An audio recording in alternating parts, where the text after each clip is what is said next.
The year is 1847. Then, as now, London was the financial capital of capitalism. Here, Karl Marx set out to write a document that still has the power to inspire people and terrify the elite. The Communist Manifesto. But what exactly did Karl Marx mean by communism?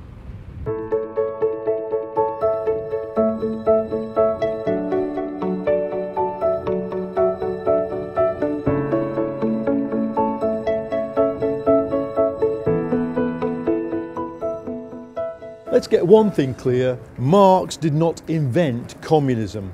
Even in the Middle Ages, monks held property in common and lived a communal lifestyle. In the English Civil War, the revolutionaries wanted to abolish private property. And, as a young radical, Marx was surrounded by workers who wanted to live in communes, like Etienne Cabet, who told his followers to move from Paris to Texas to set up communes, none of which survived.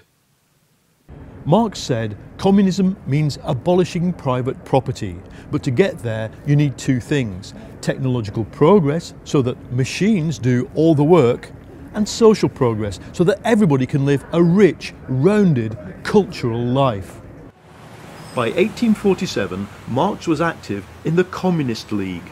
These were mainly German workers. They were revolutionaries and wanted men in their own country.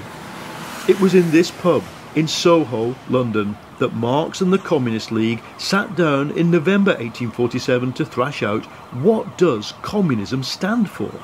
After days of arguing, the workers said to Marx, you go away and write it all down in a manifesto explaining what communism really is. And be quick about it, because the revolution's coming. A spectre is haunting Europe, Marx wrote. The spectre of communism. But it wasn't the spectre of some isolated communes where people shared out the work and the food and practiced free love, though these places existed. Communism, said Marx, can only happen through a working class revolution. All history is the history of class struggles, Marx wrote. In ancient Greece and Rome, it was slave against master. In medieval times, it was the serfs against the lords, sometimes the lords against the king, and sometimes the king against the pope. But industrial capitalism had made things very simple. It's the workers versus the capitalists, a death match, and if the workers win, you get a whole new kind of revolution.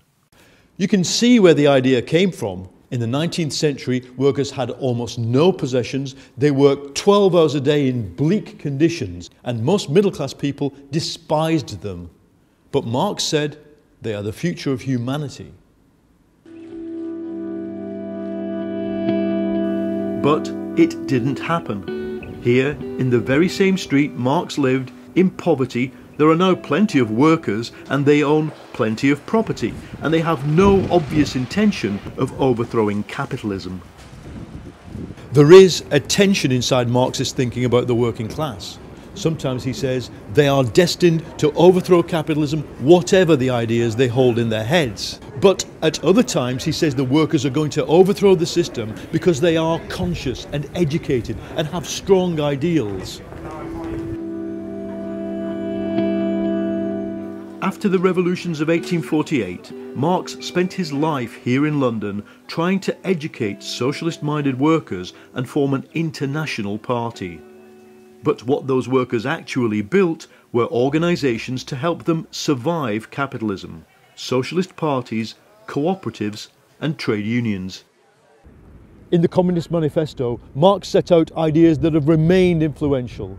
That the everyday struggles of working people actually lead somewhere, to a better society. And that they, the workers, the peasants and the poor, have far more in common with each other across borders than they have with the elite that rules their own country. As the final line of the manifesto says, workers of the world, unite.